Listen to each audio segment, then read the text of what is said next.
Selamat siang, selamat kembali lagi sama kakak untuk belajar kembali biologi. Kakak sapa dulu nih yang sudah masuk. Halo Nando, kita belajar lagi nih ya. Halo Nando. Selamat siang. Sudah kedengaran suara kakak di sana? Kedengaran, Kak. Kedengaran ya. Oke. Terus Aisyah, dengar suara kakak di sana adik-adik? Dengar ya Kedengaran, Aisyah, dengar Kak. suara kakak? Kedengaran. Dengaran ya. Oke, kita langsung saja bahas soal post-testnya. Tapi tadi pretest masih banyak nih ya, yang sepertinya kayaknya masih banyak yang lupa nih. Kita langsung saja bahas post-test mengenai masih di materi sel dan reproduksi sel. Ntar buka dulu.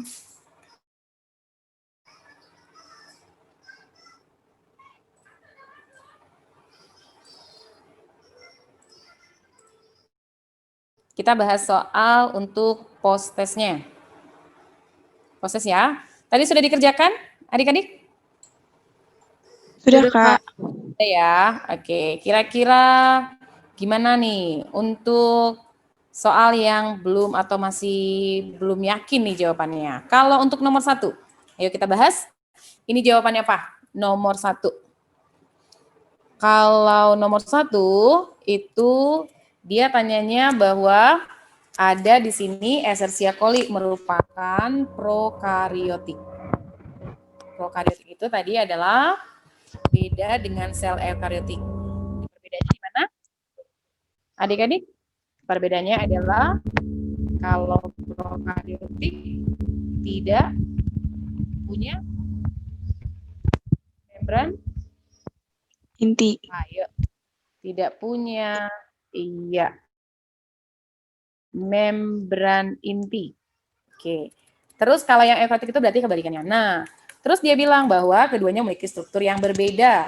Sintesis protein untuk disekresikan keluar sel, baik transportasi zat dan juga menghasilkan energi pada sel eukariotik yang berlangsung di mana? Berarti berturut-turut nih. Pertamanya berarti itu diperankan oleh siapa adik-adik?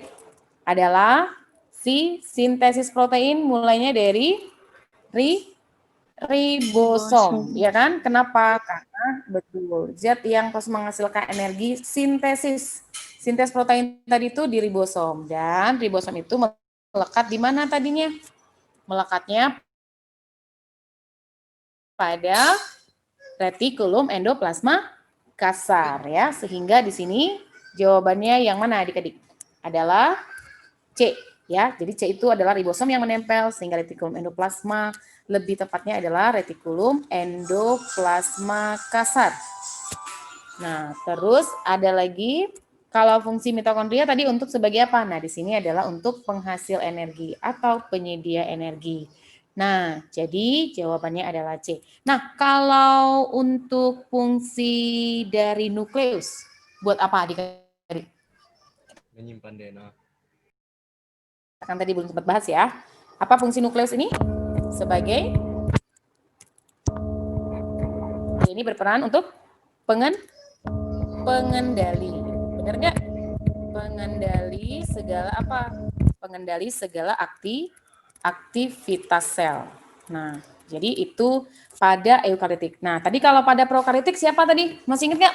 Masih dong ya, orang masih baru. Apa tadi jawabannya? Kalau pada prokariotik iya, nukleolit. Iya. Terus tadi di sini ada badan mikro. Apa tadi badan mikro? Di sini ada badan mikro nih. Badan mikro tadi terdiri dari 2, yaitu siapa yang merupakan bagian badan Peroksisom, mikro? deoksisom. Badan mikro itu adalah peroksisom dan siapa? Peroksisom dan Glioksisom. Nah, perbedaannya.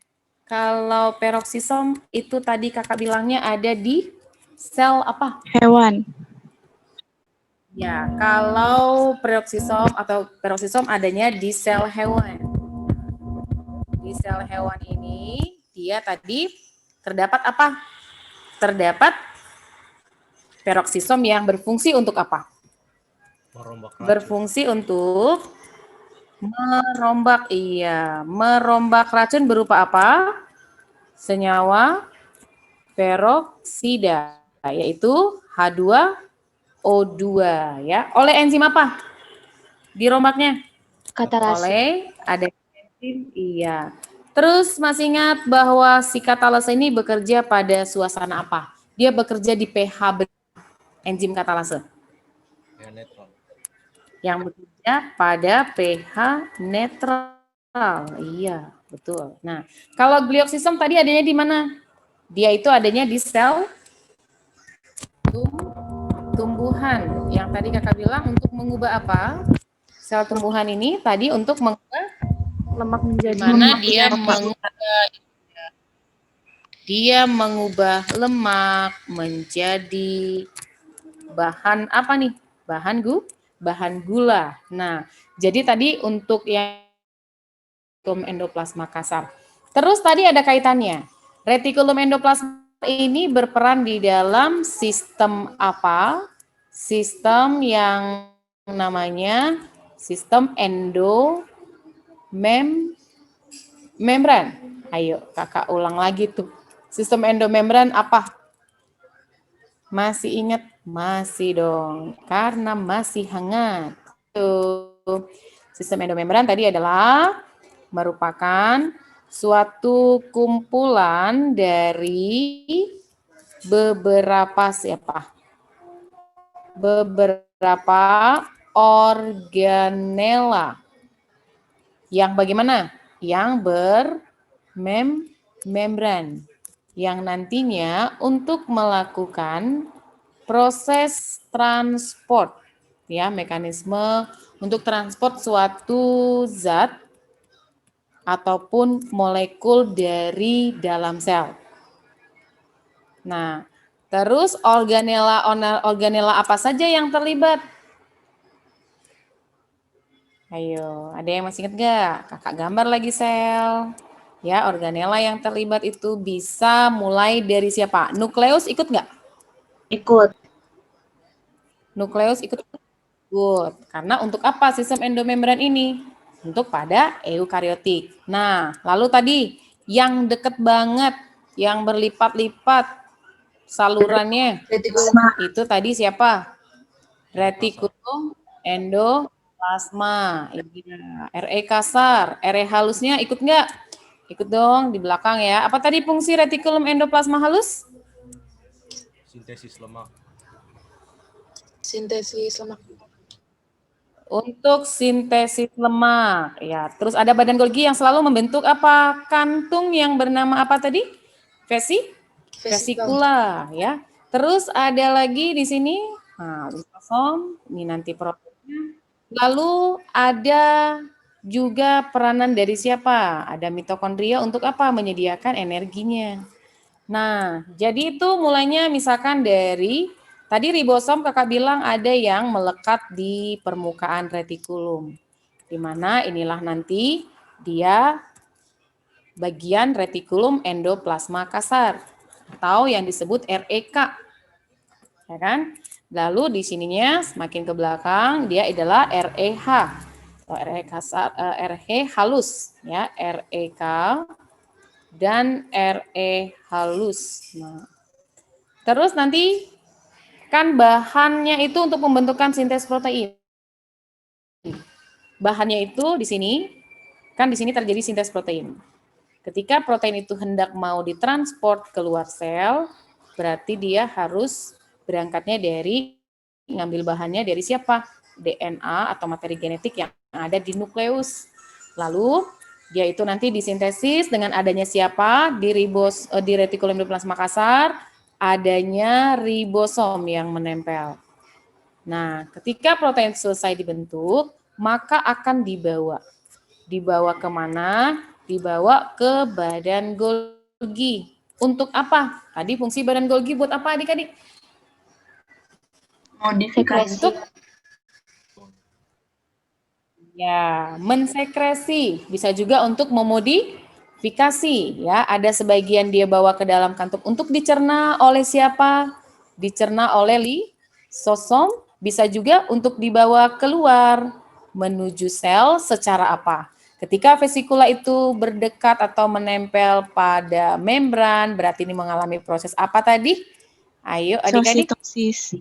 Eksositosis. Ya, dia akan merusak vesikelnya secara eksositosis. Nah, jadi itu adalah mekanisme dari sistem endomembran. Jadi hanya organela yang bermembran saja yang terlibat. Maka sistem endomembran ini ada pada eukariotik, tidak ada pada prokariotik. Nah, itu dia ya. Ada yang mau bertanya? Halo? Bisa? Tidak ada. Kakak bisa lanjut? Lanjut, Kak. Ya, kita lanjut. Nah, terus kita lanjut ini harus next dulu. Ini sudah di screenshot ya. Tadi foto dulu, kakak mau hapus soalnya. Sudah? Udah, Kak. Lanjut ya. Kita lanjut untuk soal nomor 2. Kalau ngomongin soal nomor 2, ini jawabannya apa? Sel fagosit. Sel fagosit itu iya berperan penting dalam, nah tadi buat memakan atau mencerna ya benda asing. Katanya siapakah benda asing ini? Adalah si antigen ataupun berupa kayak spora dari jamur yang masuk ke dalam tubuh, sehingga organela yang paling banyak terdapat di sel ini adalah organela lisosom. Karena tadi fungsi dari lisosom sebagai apa? Apa saja tadi fungsinya? Dan ini adalah organela yang hanya terdapat di mana tadi kakak bilang? Organela yang hanya terdapat di sel hewan. Iya. Terus dia itu tadi lisosom itu memiliki apa? Dia memiliki enzim yang bersifat apa? Enzim yang Hidrolitik ya. bersifat hidrolitik. Nah, jadi dia memecahnya itu dengan bantuan air. Nah, terus pencernaan yang terjadi atau lisosom itu pencernaannya dia itu membantu pencernaan secara apa? Intraseluler atau di dalam sel. Lalu si lisosom ini juga nanti fungsinya tadi dia memfagosit. Berarti tadi yang bersifat fagositosis ini adalah untuk memecah ya atau mencerna.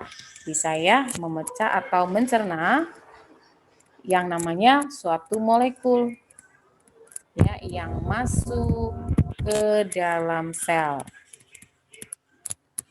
Nah, itu dia untuk fungsi lisosom.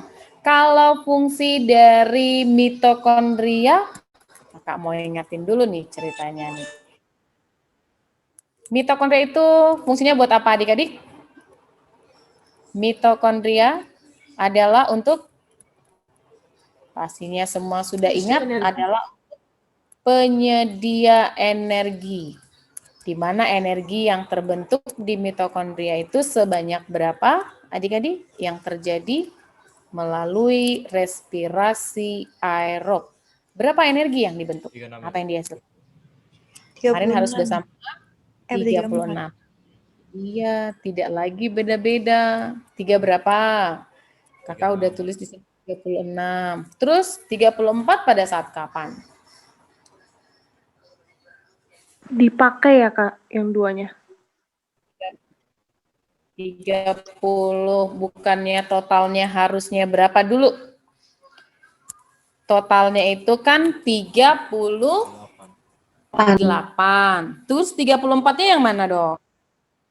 Jadi ATP yang 34 itu masih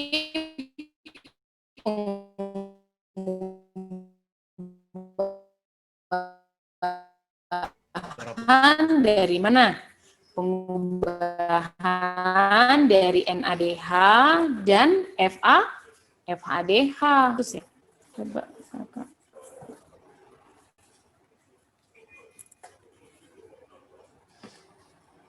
Kedengaran suara kakak adik-adik? Iya, udah jelas, Kak.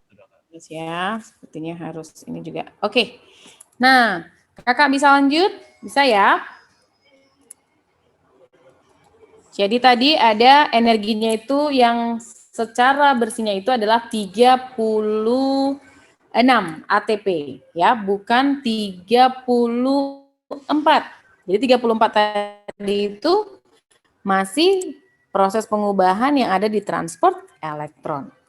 Nah, itu tadi untuk fungsi dari mitokondria. Kalau fungsi badan Golgi, wah kakak tulis lagi nih biar semakin ingat. Apa fungsi badan Golgi? Nama lain dari badan Golgi itu bisa Golgi kompleks, atau pada tumbuhan dia bukan badan Golgi disebutnya. Aparatus kompleks atau kompleks Golgi, sama ya.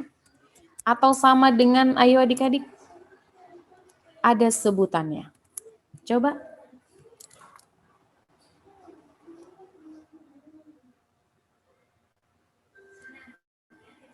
Masih kedengaran ya suara kakak?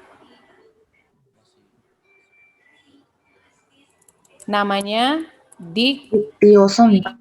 Iya, jadi nama lain dari badan Golgi itu adalah diktiosom.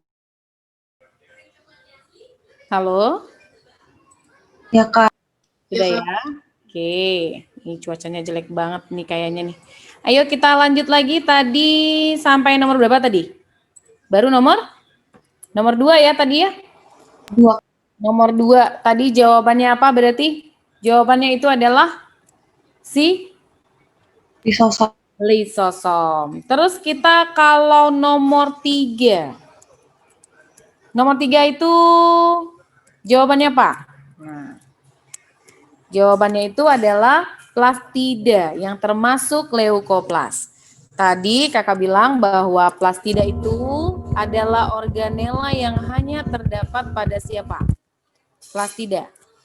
Plastida itu hanya terdapat pada sel tumbuhan. Nah, jadi plastida ini terdiri lagi. Plastida terdiri dari apa saja nih?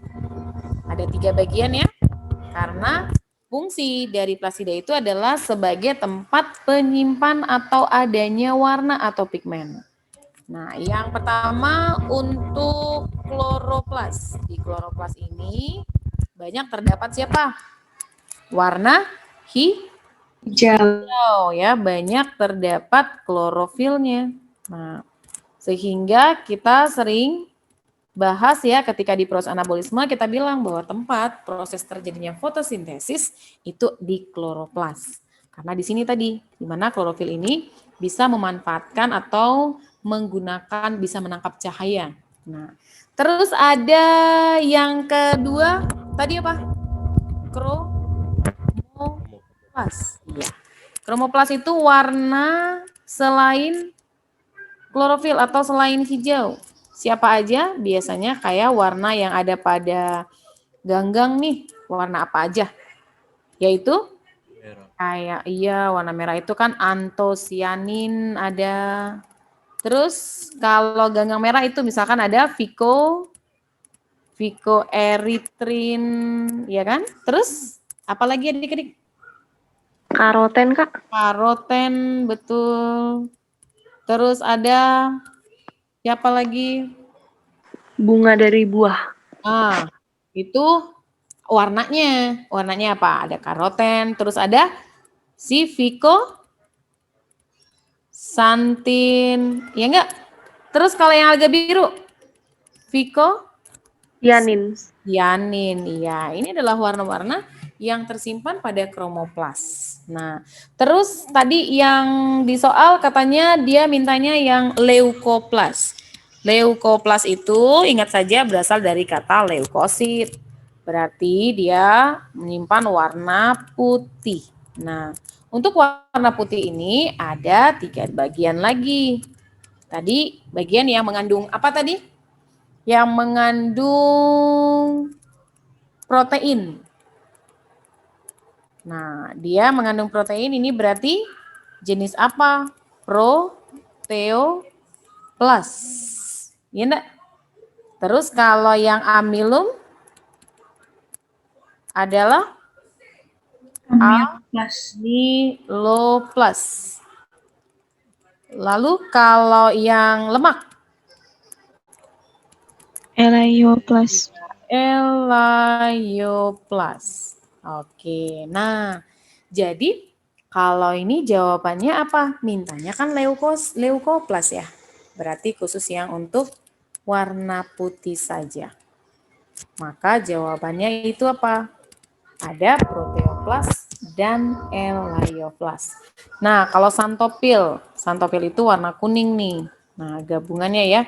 Jadi ketika ada santofil bergabung dengan karoten, maka ini adalah pigmen yang ada pada apa? Alga emas. Nah, atau alga pirang. Nah, itu dia ya.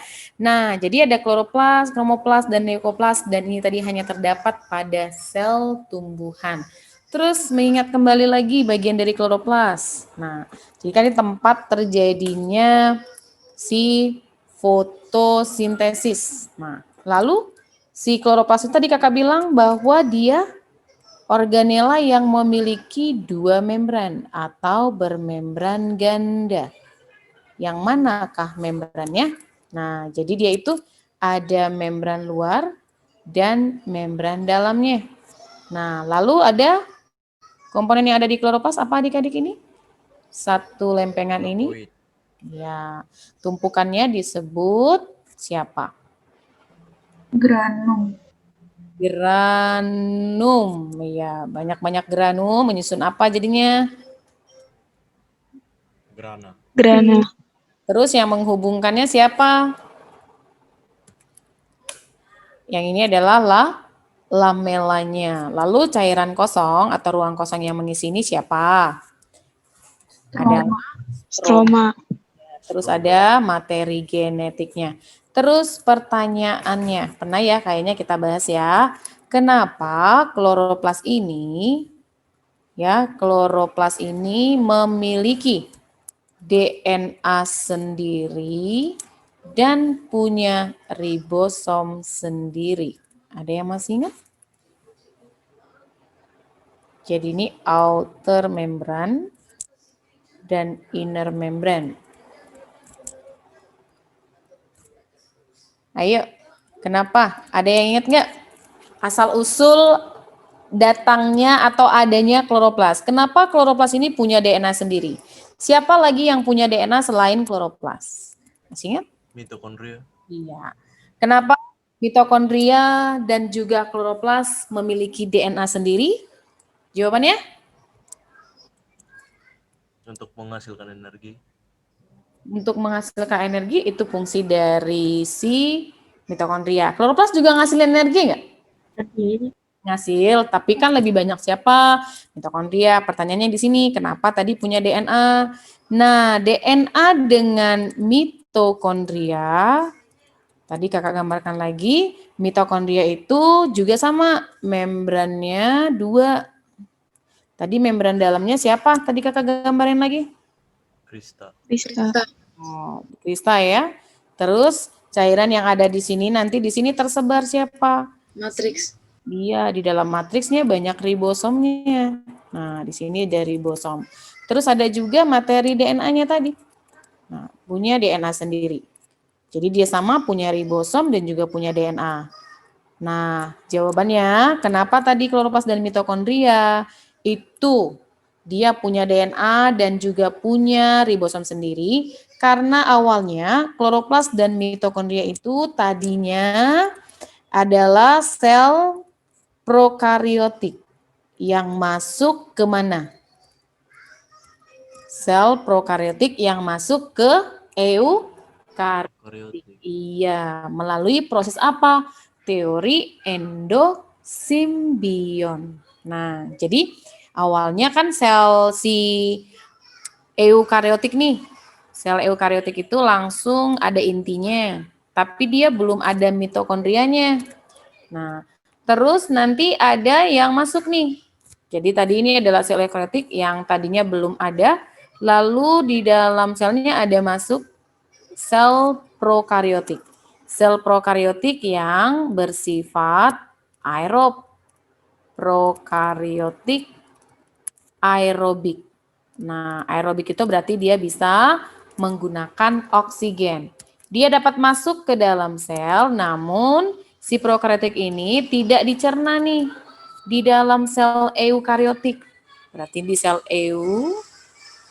jadi eukariotik yang kemasukan sel prokariotik nih. Nah, si prokariotiknya itu dia dapat hidup nih di sel eukariotik sehingga dia berkembang membentuk apa? Mitokondria.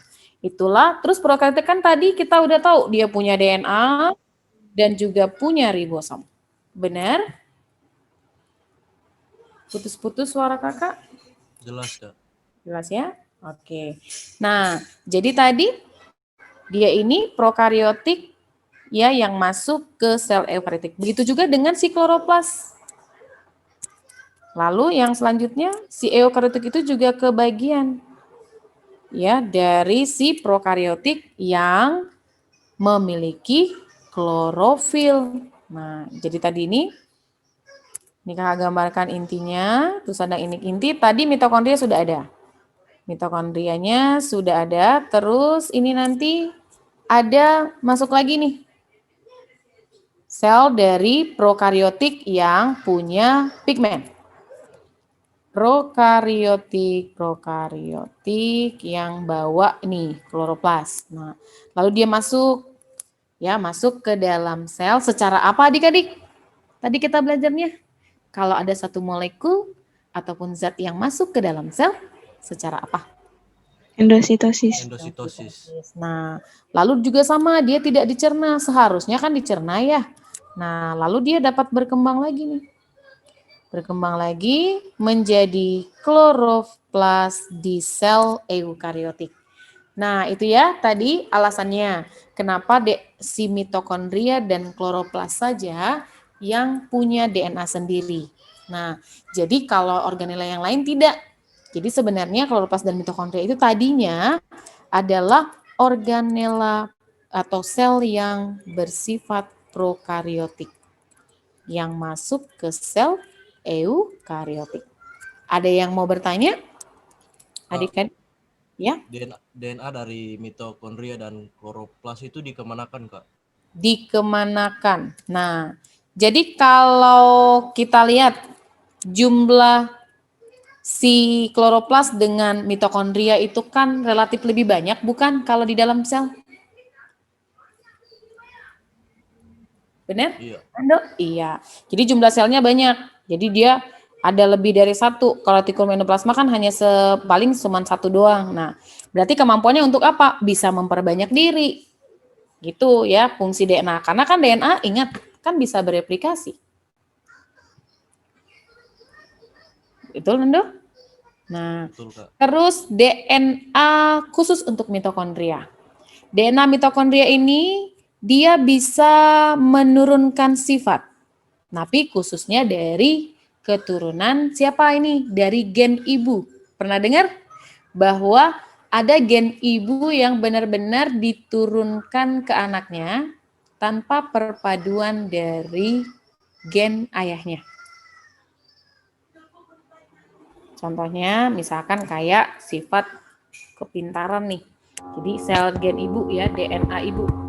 Jadi DNA ibu itu nanti dapat keturun ke anak ya tanpa melalui yang kita tahu kan sel sperma dengan sel ovum kan tadinya melebur ya. Cuman dalam proses fertilisasi kan ini sel telur, sel ovum.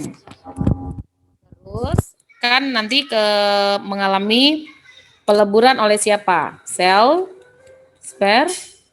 sperma. Nah, yang dapat masuk ke sel sperma kan bagian apanya? Asidak, ingat nggak bagian-bagian dari sel sperma? Ini bagian ada kepalanya, terus ada bagian badannya, dan juga bagian ekor. Betul? Ya, Kak. Yang dapat masuk kan hanya bagian siapa? Kepalanya, akrosom. Iya. Akrosom ini saja yang ikut. Nah, tapi kalau di bagian sini, kan di bagian badan atau di bagian lehernya ada siapa nih yang memberi energi supaya sperma bisa bergerak?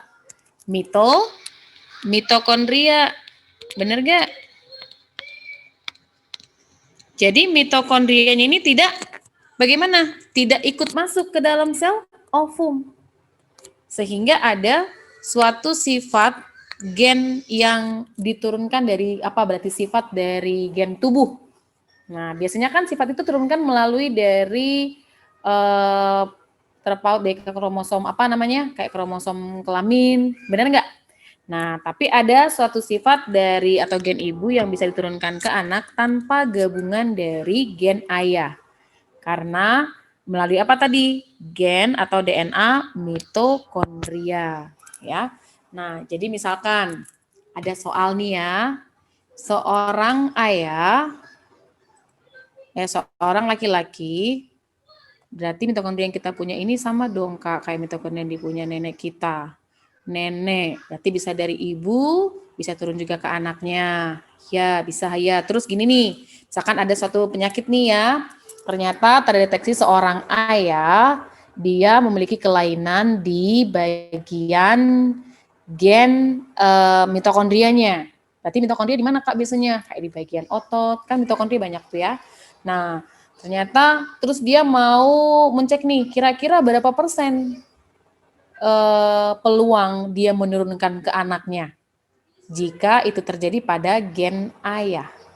Jawabannya adik-adik, berapa persen? 0. 0, iya ya. Nah, jadi itu kalau pada mitokondria. Nah, jadi yang kalau pada ibu, itu benar-benar 100% diturunkan ke anaknya. Melalui tadi, proses fertilisasi itu. Ya, jadi proses fertilisasi itu hanya bagian akrosom yang masuk. Bagian badan atau lehernya tidak ikut masuk. Bisa? Halo, Haya. Berarti nenek nih, nenek kan berarti turun ke ibu, turun lagi ke kita dong. Betul? Haya? Ya betul Kak. Iya. Ada yang mau kamu tanya, Haya? Udah jelas Kak, makasih. Tadi sesi 1 Haya kemana? Masuk nggak tadi?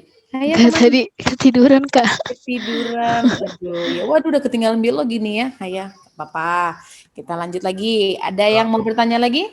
Nanda? Kak, berarti mitokondria dari ayah tuh tidak diturunkan ke anaknya ya Kak? Iya, gen yang dibawa dari DNA mitokondria, begitu pernyataannya. Sifat gen, kan DNA itu bisa menurunkan dari induk ke anaknya. Tapi gen yang dibawa oleh DNA mitokondria, kalau pada laki-laki itu tidak dapat diturunkan ke anaknya. Itu dia. Itu berlaku untuk semua orang ya Kak? Iya dong, kan ada fertilisasi nih ceritanya. Iya dong, Oh, oke Kak. berlaku dong. Ya, tadi alasannya kenapa?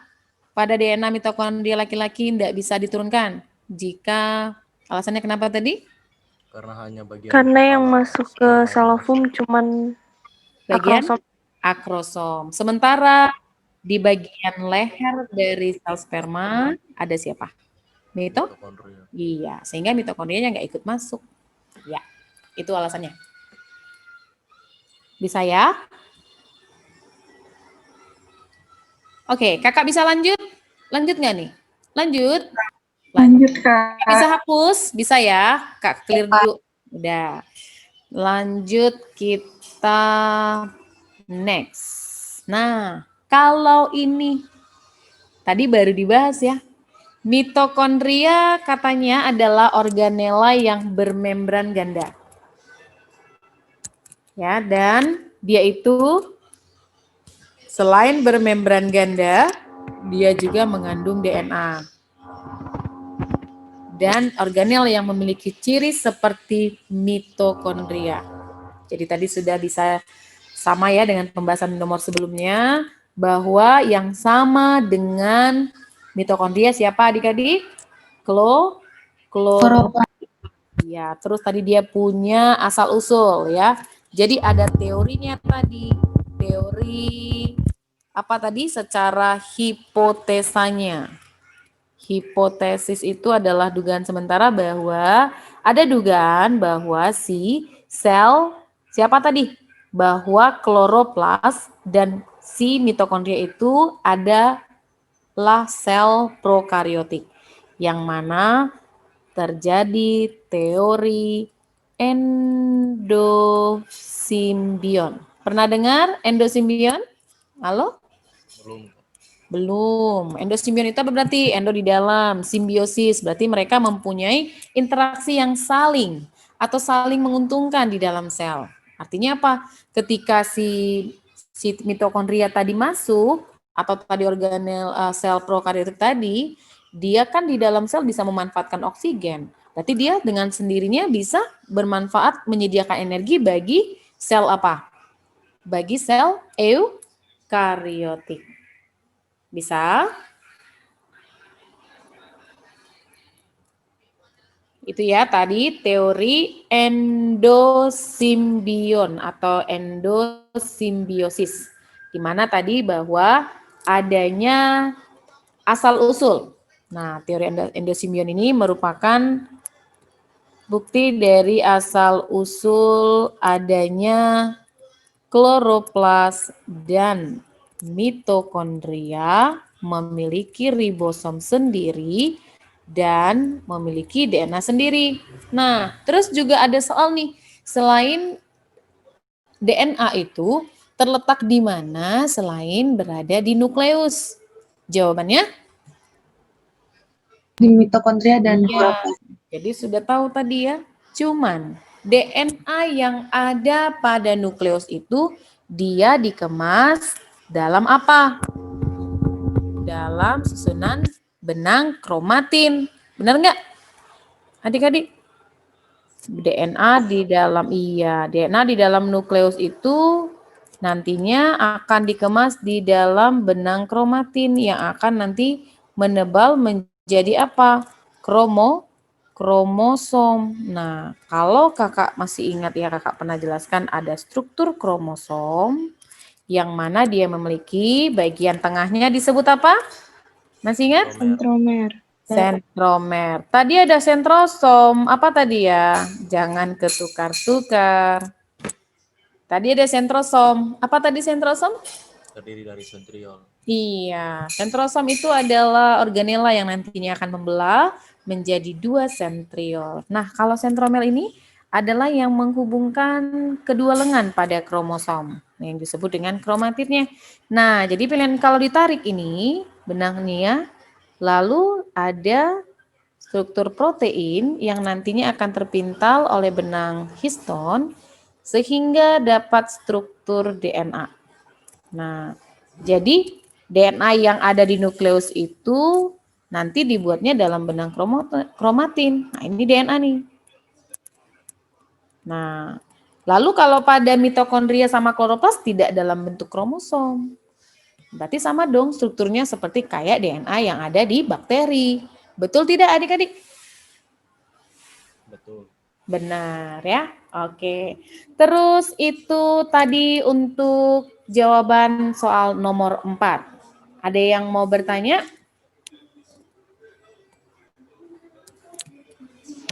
Kalau begitu kakak yang nanya. Vakuola. Vakuola itu tadi ada pada sel hewan atau sel tumbuhan? tumbuhan. Vakuola yang berukuran apa? Berukuran besar ya pada tumbuhan. Ada nggak pada sel hewan? Ada tapi Kecil. Dengan sangat yakin kamu menjawab, ada Kak. Dan itu ada pada siapa tadi? Ayo. Protista ya. Ada pada protista dan disebut vakuola. Apa ya kalau pada protista? kontraktil. Vakuola kontraktil ya. Sama satu lagi. Adalah vakuola makanan. Nah, kalau begitu fungsi vakuola pada tumbuhan buat apa? Fungsinya? Menyimpan cadangan ya Kak, Ya, dia buat nyimpan cadangan, penimbunan atau menyimpan kandungan yang menjadi ciri khas, ya. Penyimpan cadangan makanan. Terus dia juga berpengaruh di dalam proses apa? proses terjadinya osmosis. Betul? Bener, Kak. Iya, dia yang terlibat atau membantu proses ada yang disebut dengan osmoregulasi. Maka kalau adik-adik ingat, ketika sel tumbuhan berada di lingkungan hipertonis, vakuolanya bagaimana? Langsung ingat, lingkungannya hipertonis. Lingkungannya hipertonis, apa yang terjadi pada vakuola? Oke, yuk kakak ulangi di sini proses osmosisnya. Polisis ya, Kak? Ya, nih ada selnya sama sel tumbuhan tadi memiliki apa? Paling luarnya dinding sel sehingga bentuknya terlihat tetap. Nah, pada proses osmosis yang bergerak itu adalah tetap membran selnya. Ketika dia berada di lingkungan hipertonis, berarti selnya hipo. Airnya bagaimana tuh? Masuk apa keluar nih? Keluar. Keluar. Ya, berarti bagaimana ukuran vakuola? Semakin kecil. Lalu apa yang terjadi pada membran? Menjadi lepas dari dinding sel. Betul? Disebutnya apa? Osmolisis. Ya, jadi plasmolisis itu, lisis kan pemecahan, tapi selnya enggak bisa pecah nih. Jadi si membrannya yang lepas dari si dinding sel, sehingga struktur dari si sel tumbuhan ini menjadi bagaimana kemarin kakak bilang? Apa ciri khas tumbuhan terlihat ketika mengalami plasmolisis? Layu. Strukturnya menjadi bisa terlihat layu, terus strukturnya menjadi lebih lembek. Oke. Terus kalau ke sini, ketika dia berada di lingkungan hipo, langsung kamu balikan saja. Hipo berarti selnya yang hiper. Nah, ingat kalau proses osmosis, air yang selalu bergerak dari hipo ke hiper. Airnya ya, karena konsentrasi hipernya di selnya itu tadi lebih tinggi. Menjadi air masuk vakuola menjadi bagaimana? Lebih besar. Kan gitu ya? Karena vakuolanya lebih besar, terisi air, dia mendorong siapa adik-adik? Membran. Membran. Iya, jadi mepet nih ke kemana? Ke dinding sel. Nah, ini nggak bakalan pecah karena ada dinding sel. Tapi mengalami apa? Mengalami turgid. Ya, ini sudah sangat yakin dan tidak lupa lagi. Bisa ya, adik-adik? Bisa, Kak. Itu fungsi vakuola. Kita langsung lanjut next. Kita next soal nomor 6. Baru juga kita bahas, ini berarti sudah tidak ragu-ragu lagi. Apa jawabannya ini? Apabila sel tumbuhan berada dalam larutan 0,1. Ya, 0,1 apa persen nih? Larutan apa berarti? Kakak tambahin ya. Larutan garam nih misalnya. Akan tampak seperti gambar. Kemarin gimana catatannya? Catatannya itu jika larutan garam dalam kadar apa? Larutan garam itu hanya kurang dari 1%, itu konsentrasinya bersifat apa adik-adik? Hipotonis. Ya. Nah, berarti kalau lebih dari 1%, ini apa? Hipertonis. Nah, lihat saja selnya. Berarti kalau dia berada di lingkungan, B-nya itu, A-nya berarti apa? Kamu langsung tentukan saja. Berarti kan ini lingkungannya. Berarti si B itu hipertonis atau hipo? Yang B. B itu berarti hipo. Betul tidak adik-adik? Ya, Kak. Ya. Terus selnya berarti hiper. Nah, berarti cairannya akan bagaimana? Masuk. Iya enggak? H2O-nya akan masuk. Ditarik nih. Karena adanya konsentrasi sel yang hipertonis. Sehingga vakuolanya nih lihat, vakuolanya menjadi lebih apa? Lebih besar ya. Ini jawabannya apa berarti? Hal ini menunjukkannya perpindahan molekul apa? Air. Jadi air yang bergerak. Jadi bukan molekul ya ataupun garamnya. Nah, jadi air yang bergerak dari mana ini? Dari B ke A atau dari A ke B adik-adik? Dari B ke A, Kak. B ke A. Dari B ke A. Berarti kakak kebalik. Berarti ini bukan larutan garam dong. Berarti konsentrasinya bagaimana? Kebalik. Ini adalah, tapi ingat saja, ini adalah apa nih?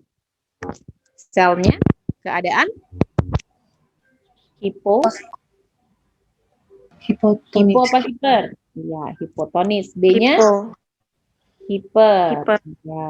Nah, di sini kalau misalkan tadi kakak tambahin garam, ya itu baru selnya yang atau lingkungannya yang hipo ya.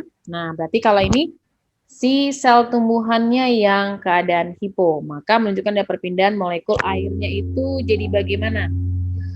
Keluar atau perpindahan molekul air dari B ke A. Berarti masuk. Benar? Berarti benar tadi kakak balik ya. Ini tadi kebalik ya. Betul tidak? Berarti jawabannya A ya. Jawabannya harusnya apa? A atau B adik-adik? A. A. Iya, harusnya A ya. Ini apa berarti? Keadaan apa namanya?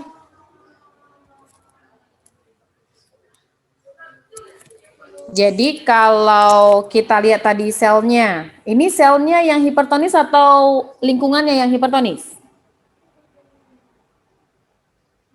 Jadi kan itu dia vakuolanya bertambah besar. Berarti B-nya itu adalah hipo. Betul nggak? Benar tadi? Hipo. Iya, Kak. Selnya apa? Hiper. Iya, airnya masuk. Vakuolanya bertambah apa tadi? Vakuolanya bertambah besar. Iya kan? Vakuolanya bertambah besar karena air masuk. Sehingga seperti apa ini?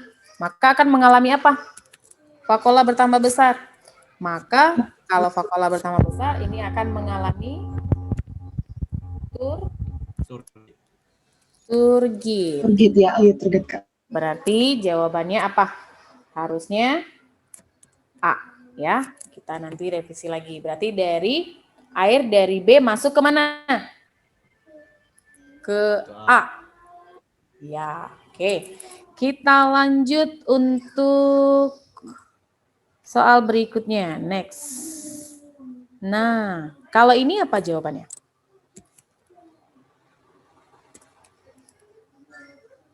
RE.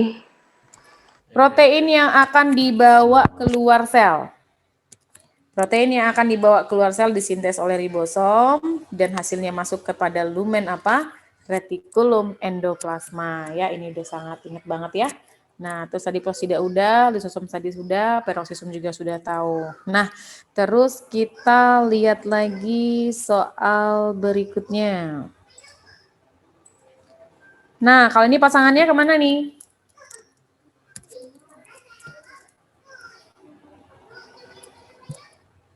Menunjukkan organela dan fungsi organela. Ribosom kemana pasangannya?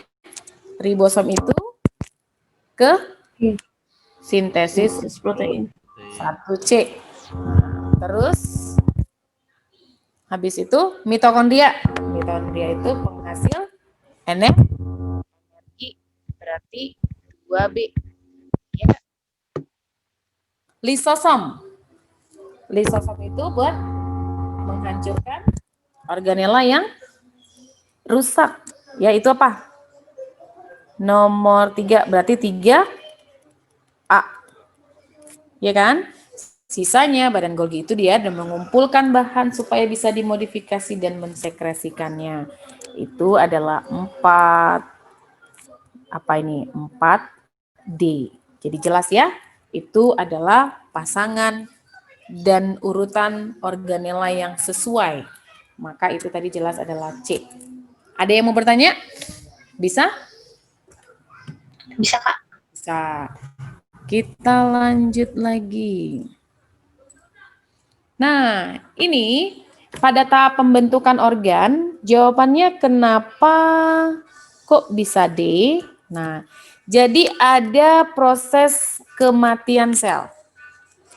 Jadi sel itu bisa mengalami kematian sel ya karena ada dua hal.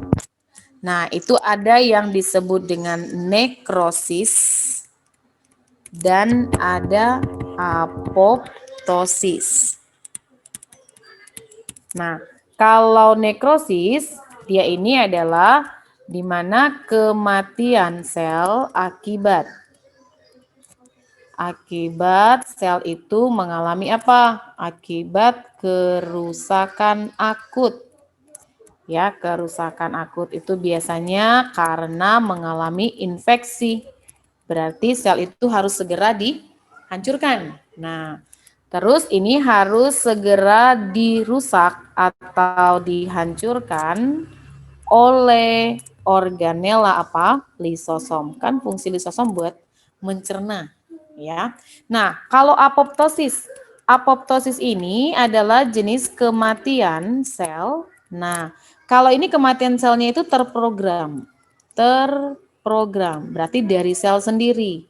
Nah, ini pada saat apa? Pada saat pembentukan daripada si di embrio nih, contohnya. Jadi pada saat ini pembentukan si tangan atau jari. Kalau tidak ada apoptosis, jari kita ini nanti akan berselaput. Ya, jadi penghilangan atau pengerusakan berarti di sini dalam proses penghilangan dari selaput jari. Sehingga jari kita itu bagaimana adik-adik? Sehingga jarinya terpisah, benar nggak sih?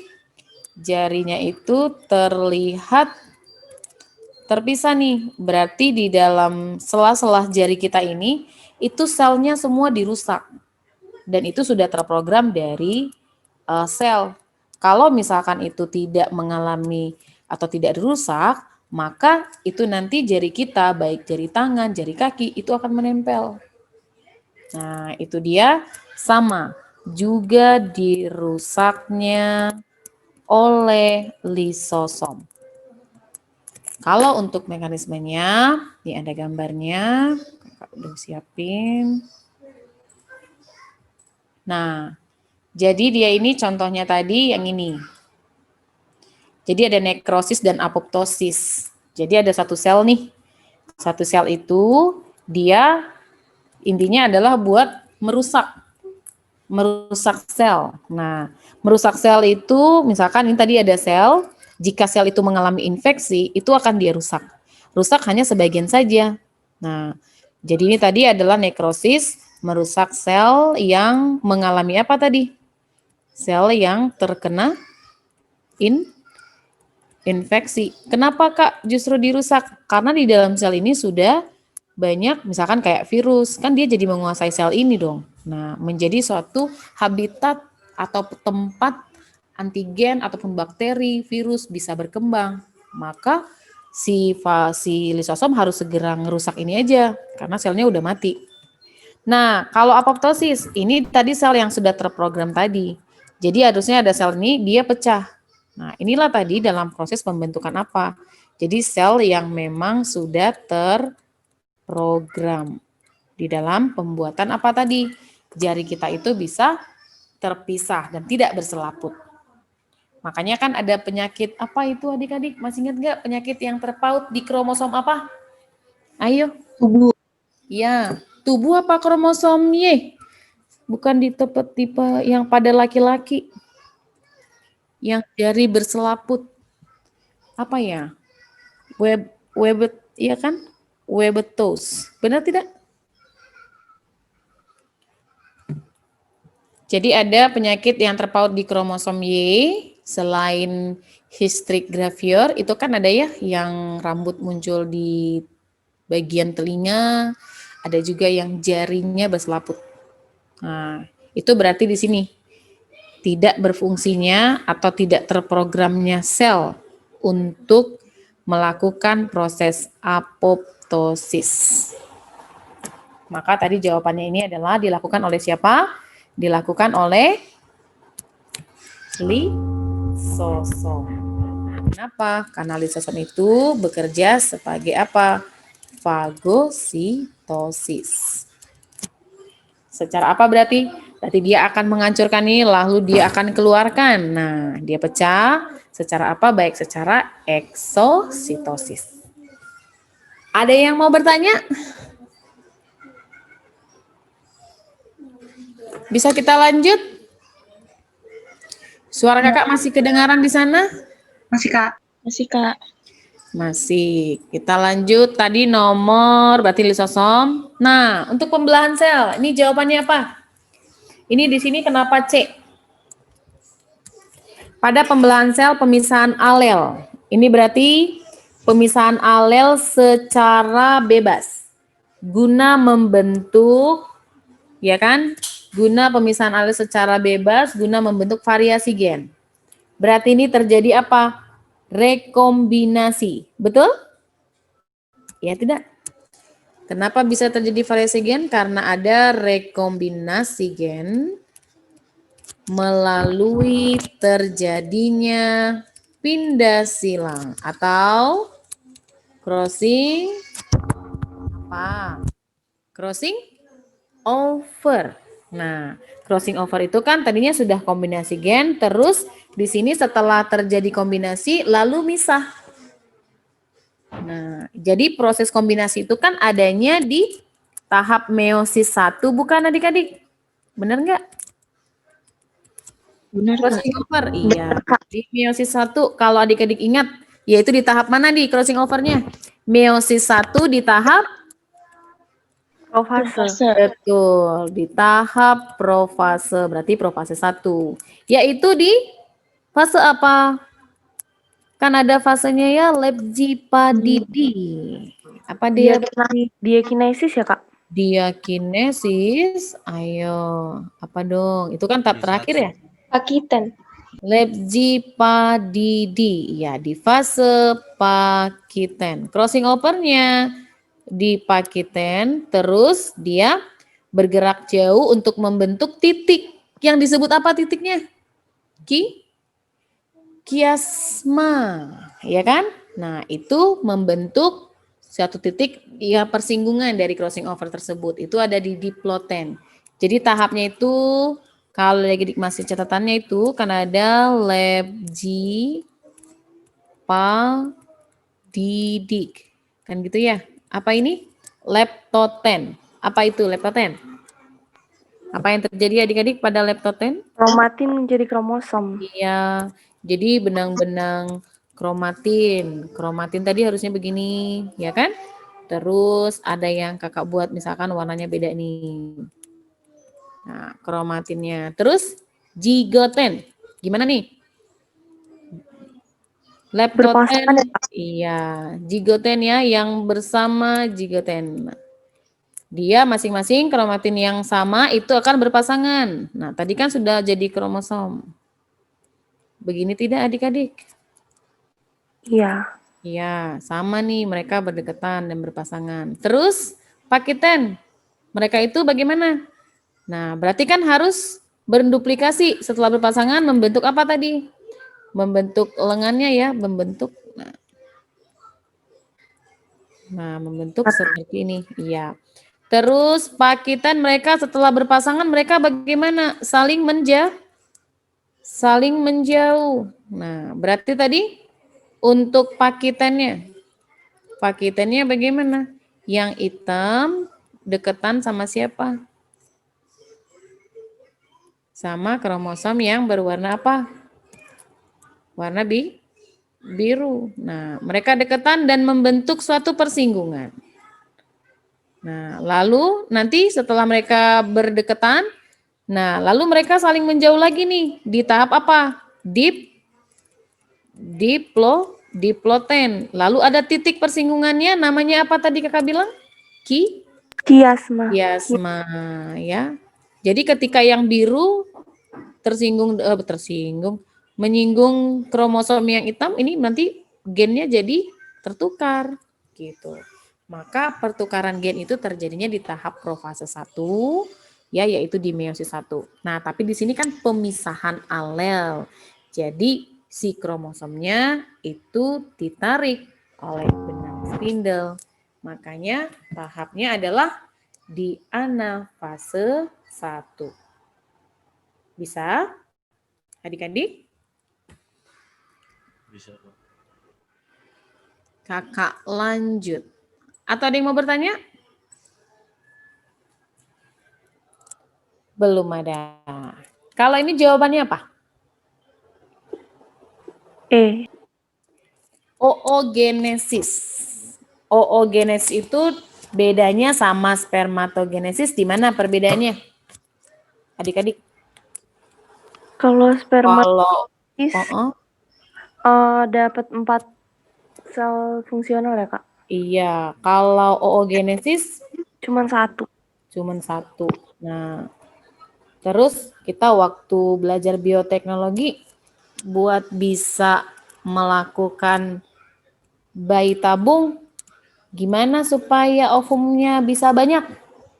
Kemarin itu Suntik hormon HCG. suntik hormon HCG ya. Jadi oogenesis itu tadi ada 1 sel, lalu 1 sel tadi masih tetap sama. Ketika pembelahannya itu di sini tidak berkembang. Lalu ini juga tidak berkembang sehingga hanya tiga yang tidak berkembang dan 1 yang berkembang menjadi sel ovum. Nah, kalau spermatogenesis itu 1 terus pembelahannya sama, ini juga ngasilin 2 terus membelah lagi menjadi 4 yang masing-masing nanti fungsional, ya kan? Nah, jadi ini mau kakak tanya, yang nomor berapa atau bagian mana yang kromosomnya masih 2N? Ini ada A, B, C, D, dan E. Ayo. Yang A masih B ya, Kak? Yang mana kromosomnya 2N atau masih B. diploid? A sama B. A sama B. Harus yakin A dengan B. Kenapa masih tetap? Karena di sini masih pembelahan mitosis. Ini juga sama 2N. Oke. Kalau untuk oogenesis namanya siapa? Masih ingat? Harus dong. Kalau itu adalah oogonium. Kalau pada spermatogenesis? spermatogonium. Spermatogonium. Lalu kalau yang B? Oosit primer. Oosit primer atau oosit 1.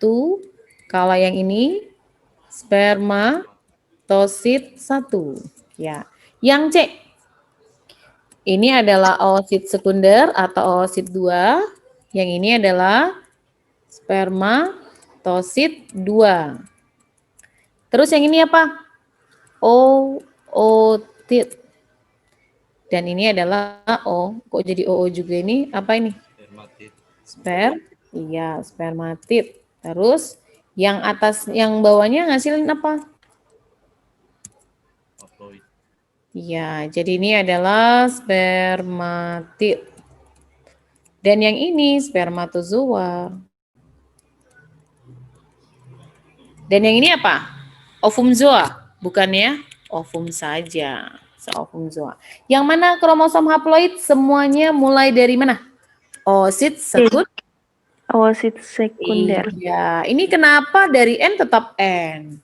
Berarti sebenarnya bagian meiosis berapa yang mengalami reduksi? Pengurangan jumlah kromosom. Berarti Meiosis 1. betul. Meiosis 1 ya, ini yang mengalami reduksi dari 2N menjadi N. Kalau ini kemari, dia sama dengan tahap apa? Makanya hasilnya itu dia sama dengan apa pembelahannya? Mitosis. Benar nggak sih adik-adik? Hanya bedanya menambah jumlah selnya menjadi berapa? Lebih atau menjadi menjadi 4 kalau untuk spermatogenesis ya. Yang 3 ini membentuk apa? 3 badan polar atau badan polosit. Nah, ini sama juga, ini N, disinilah yang mengalami reduksi. Lalu di sini tetap nih. Nah, yang masing-masing sifat kromosomnya itu adalah haploid. Berarti di sini catatan kakak di meiosis 1 mengalami reduksi. Berarti kalau ditanya mengalami pembelahan meiosis menghasilkan 4 sel buah, di antara keempatnya hanya 1 yang berkembang. Sedangkan 3 selnya menjadi apa? Jawabannya adalah badan kutub. Kalau corpus luteum, ini siapa ya adik-adik? Kayak pernah dengar nih, corpus luteum. Ayo. Halo. Corpus luteum itu adalah bagian yang berada di mana ini? Bagian ovarium. Di mana tadi sebelumnya sebagai tempat apa? Tempat ovum. Iya, tempat ovum yang berkembang setelah apa? Berkembang setelah terjadinya ovulasi ya, corpus luteum itu. Nah, corpus luteum ini nanti akan menghasilkan hormon apa setelah ovulasi? Kan begitu ya? Benar tidak? Corpus luteum akan menghasilkan nantinya hormon progesteron. Nah, di dalam siklus menstruasi. Maka ketika corpus luteumnya berubah menjadi corpus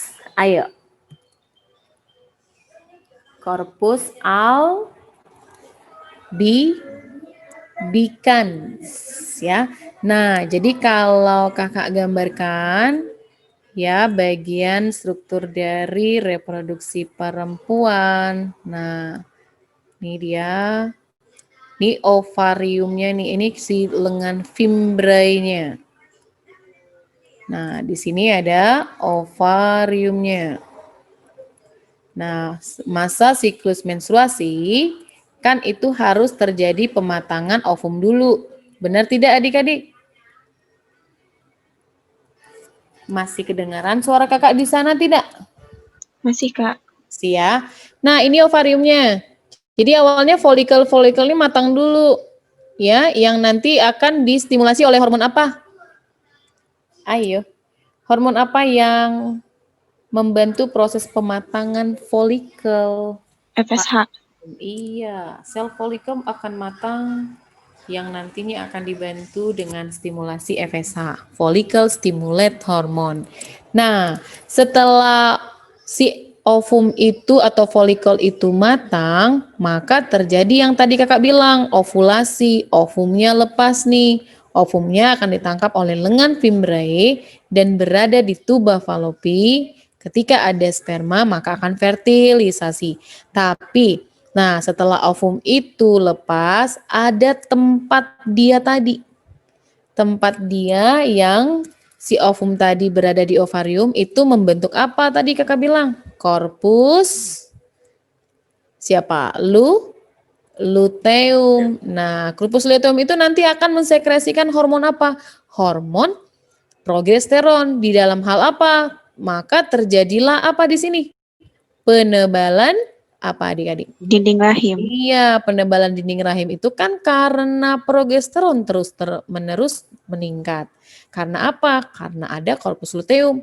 Nanti corpus luteum itu akan berubah menjadi corpus apa kakak bilang tadi? Corpus albicans. Jadi si corpus itu akan menyusut sehingga terjadi penurunan apa? Penurunan progesteron. Nah, ketika progesteron itu menurun, dinding rahim meluruh. Maka terjadi lagi apa? Menstruasi. Jadi kalau menstruasi itu karena penurunan dari hormon progesteron. Ada yang mau bertanya adik-adik? Kak, Ya. berarti kalau corpus luteum jadi corpus albicans itu ketika nggak ada fertilisasi ya, Kak? kalau dia ketika jadi kalau pada saat ovulasi ini kan berarti masa si ovum siap menerima sperma nih. Nah, tapi masa kan siklus menstruasi kan ada 28 hari ya. Jadi masa ovulasinya kan 14 hari. Berjalan 7 hari di sini, ovum akan mulai bergerak ke dinding rahim. Nah, jadi si korpus juga akan sama, lama-kelamaan akan semakin menyusut. Ya, jadi kalau terjadi fertil Kak, bagaimana? Korpus tetap membentuk progesteron. Karena apa? Ketika fertilisasi itu dinding rahim harus bagaimana? Tetap menebal kan adik-adik? Betul? Iya, Kak. Iya. Nah, selain itu juga bagian dari embrio itu juga akan mensekresikan hormon progesteron. Oke. Kak, meiosis 2 oogenesis baru terjadi pas ootitnya dibuahi sperma bukan? Iya. Jadi meiosis 2 itu oogenesisnya jadi ootitnya itu. Jadi bukan ovum yang keluarnya. Jadi ootit yang keluar. Jadi proses dari ootitnya ini nanti yang keluar mengalami ovulasi. Maka ketika nanti di sini mengalami pembuahan baru dia membelah lagi. Begitu Haya. Halo? Bisa ya? Ya bisa Kak, makasih Kak. Ya, ada lagi yang mau bertanya? Kita lanjut pembahasan ini apa break dulu nih? Setengah tiga. Jam berapa ini adik-adik? 3:30, 3:30, iya. Nanti kita masuk lagi 2:30 ya. Tapi ini tanggung. Nanti kita lanjut lagi ya. Kita break dulu boleh ya? Oke, Kak. Kita break dulu. Oke, Kak. Nanti kita masuk lagi jam 14:30. Betul? 30 Kak. Iya, Kak. 14:30. Oke, kakak tutup dulu. Selamat sore semuanya. Sore Kak. Oke, Kak. Terima kasih Kak. Terima kasih, Kak. Terima kasih Kak.